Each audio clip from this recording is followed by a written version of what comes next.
We learn what doesn't kill us makes us stronger. This is not true for mold sensitivity or allergies. Humidity and mold have to be taken very seriously, and I don't think a lot of people think about that. Cleaning just your air makes such a big difference in the way you sleep. What are things that we're just not aware of? Human performance goes way down when the air quality is poor. What are some longevity, aging, beauty benefits when it comes to the air we're breathing? I was mouth breathing at the time. You're the perfect person to ask about mouth breathing and nose breathing. Tell us everything you know. We have to talk about babies in kids' room. Yeah, we do. If we could just raise air awareness one little notch, we've really done our part. It's wild.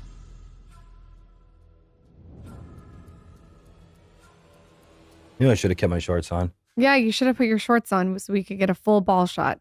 Mike, welcome to the show. I was introduced to you by someone who lends huge credibility to your product.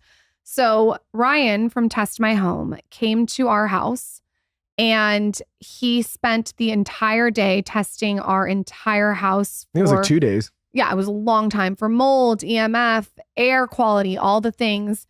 And one of the things and the feedback that he said to me is I needed to get a Jaspr air filter immediately.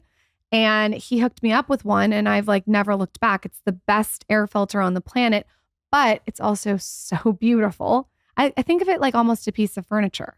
So this episode, I really want to get into air and air quality, but I would love a little bit of context of how you even got into knowing so much about air. Sure. So it started before this whole air quality Jaspr phase of my life. I was actually in the disaster chasing business.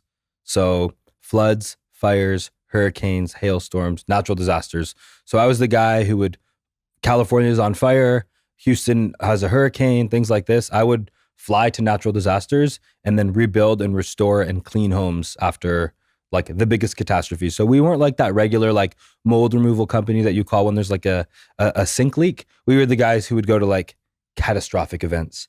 So that was what I was doing in my 20s, which was a perfect way to spend my 20s. And we got to see, so Fort McMurray is a place in Alberta, Canada. And they had the biggest fire in Canadian history in 2016.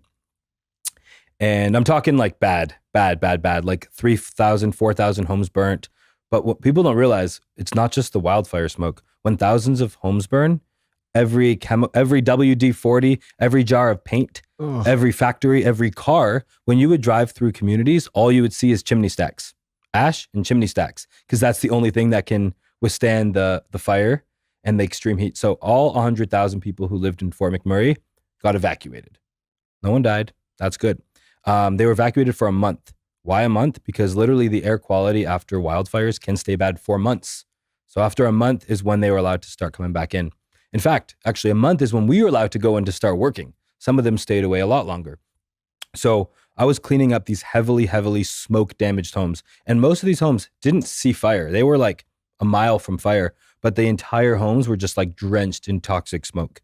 So there was a lady named Tanya. There was many examples like this, but Tanya is the most, when I think back to how we got into this, she's the one that I resonate with most. She had a little baby at the time and the baby was on a nebulizer and we cleaned her home. We tested the air quality. We restored her home, throw out everything, the carpets, the furniture, deep clean everything, throw out the clothes, fully clean out the home, purify the air with big industrial air cleaning machines that look like photocopiers or subwoofers. They're called air scrubbers. And then we checked the air in their house and it was good to go. So we said, hey, green light, move back home. We tell the insurance company, they stop paying for the hotel. Family moves home. Get a call a week later from Tanya. Her baby's in the hospital. Baby can't breathe. What do you mean baby's in the hospital? We go back to Tanya's house. We check the air quality. Incredibly contaminated again. She was right. This was not in her head. We checked the air was off the charts. So why? What I didn't know then that I do know now is because the air quality is so bad. So we cleaned the indoor air, but the outdoor air was still so bad that it just came right back in and recontaminated everything. So we called the insurance company. We're like, hey guys, Tanya's house is completely contaminated again. What should we do? Should we reclean it? My suggested idea was, I think they should go back into a hotel for a month or two. Let's get them back out of town. And then we'll wait till we'll clean again in 2 months and then we'll bring them back home. And insurance said, no way. They signed off. Our check is on the way to you. They already signed off. Like, we don't clean twice. So I'm like, damn, we just got paid all this money. We cleaned this whole home. Now it's contaminated again. And baby's still in the hospital. What are we supposed to do? So we actually just brought our big industrial air scrubbers that I was talking about before to her house. And we bought 3 of them. And these were like $2,000 machines, very effective, but loud and ugly. So we brought them to her house, and within about 2-3 hours, the air quality was good again. So they moved home, and this was like a reoccurring theme. So we'd clean the home, they'd get recontaminated, bring these big machines in. That would be enough to keep the air quality down. This kept happening. So I'm like, we can't have all of our industrial equipment out there. Let's just go to Best Buy, go to Home Depot, buy like 5 or 6, 7 little air purifiers and give it to them. Well, we did that. So we went and bought all the typical brands that you're used to seeing at Best Buy and Home Depot, small little air purifiers. You're asking me why we didn't make a small one before those exist. We bought all those little ones and put them in the house. And within an hour, the air quality was bad again. So we're like, what the heck? So the way I like to explain little air purifiers is they're like kettles trying to heat a bathtub. So kettles are awesome at heating water for a cup of tea. You can't heat your bathtub with a kettle because as you're heating up the bathtub, it's cooling down faster than you can heat it up. So this was like super eye-opening to me. And then the other one little thing that happened was a lady named Angela, same story basically. Her baby wasn't in the hospital, but they were really sick. We left the big machines there. I went to her house and they were off.